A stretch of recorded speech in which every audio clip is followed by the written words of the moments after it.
Vora joins us. Let's take a conversation forward. Mihir, good morning. Thank you for joining us. It's quite amazing, right? One side you've got crack in crude, other side you've got cut in interest rates, and now US equities have also hit a pause button. Do you think we are reaching that period where the markets are sending us signals that we need to be careful and watchful going forward, at least on the global front?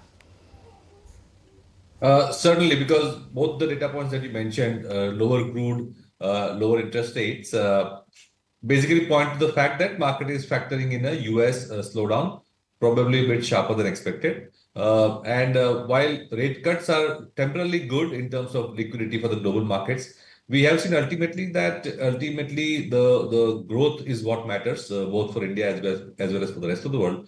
So a little bit of, I think, tempering down of expectations on the growth side. That's what the market's telling us. Right. So, Mihir, in that context, what is the approach right now? For long-term investors too, would you say that take some chips off the table and, sit on a pile of cash and keep the powder dry for whenever the markets stall or see some significant dip?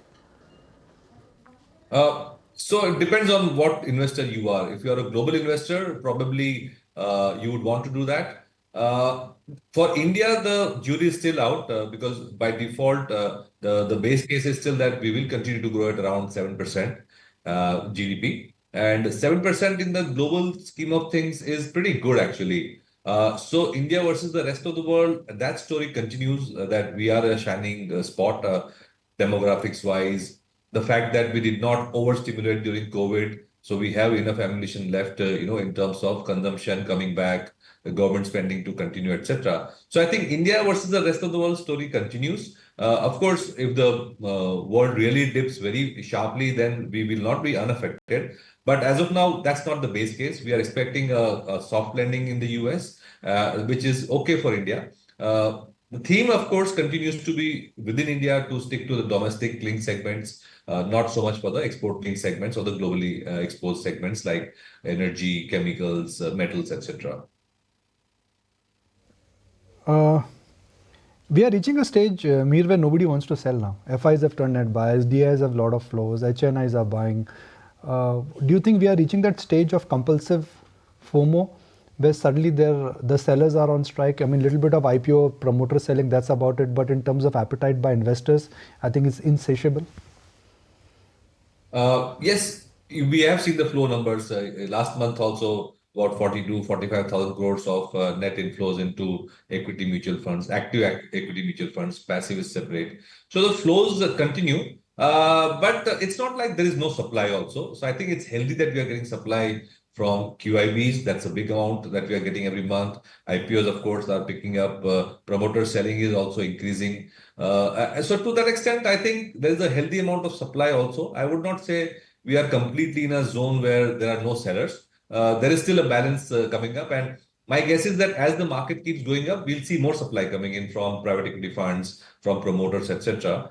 Which is okay. I think that's how the market works, right? We need companies ultimately to raise growth capital also because that's what's going to ultimately drive the longer term GDP growth. So I'm not too worried at this point in time about supply strike. A subtle or disguised correction has kicked in defense, railways, shipyard companies. 15 to 30% is the average fall. And blink of an eye, these stocks have lost quite a lot of, quite a lot of fat, so to speak. Are defense stocks looking healthy? Are these railway stocks looking healthy to re-enter them? Or is the party over in some of these stocks? So if you notice in our portfolios over the last couple of months, we have reduced exposure to industrials in general, including defense and railway stocks. And that was more a call on, valuations having done up probably a bit ahead of time. So our fund is only 4 months, 5 months old. And the industrial segment, including defense, railways, cap goods, construction, was a very significant part in the initial portfolio. And they did very well. Some of the stocks went up by 30 to 60%, which were our price targets, frankly, for 1 or 2 years. So if you're getting your price targets in 1 or 2 years down the line in 2 or 3 months, then probably tactically we are saying that maybe valuations have overshot for the time being. But the structural story does not change, especially in defense, I would say, because you mentioned defense and railways. I think the runway in defense is far longer than the runway in railways. So railways will continue to be active and they will give out aggressive orders.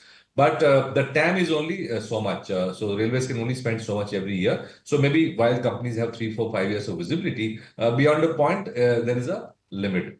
Defense, the point is that first of all, indigenization still has to happen. We are probably barely 20% make in India so far, which is hopefully going to go to 80%. So that itself is a big market. And then, as we discussed earlier also, the export markets have also opened up because now we have a growing ecosystem of suppliers in defense. And the export markets can be 10, 20, 50 times larger than the domestic market. So I think the runway in defense is much higher. And I would like to enter these stocks at some point in time because the medium term and long term structural story has not changed.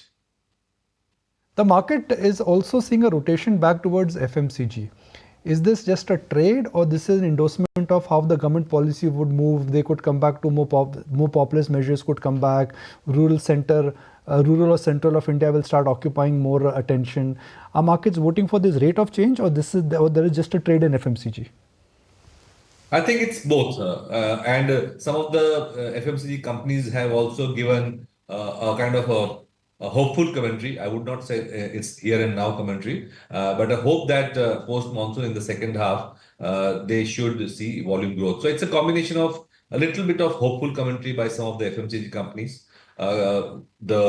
The sectors that we mentioned, like the high beta sectors, like industrials, etc., correcting. So there is a bit of a flight to safety, to FMCG, to pharma, even to IT services, which have more visible, higher cash flow kind of earnings. And the fact that, of course, there is no option, but basically when you have some portfolio churn, when you're selling something, you need to buy something. So I think it's a combination of all those factors.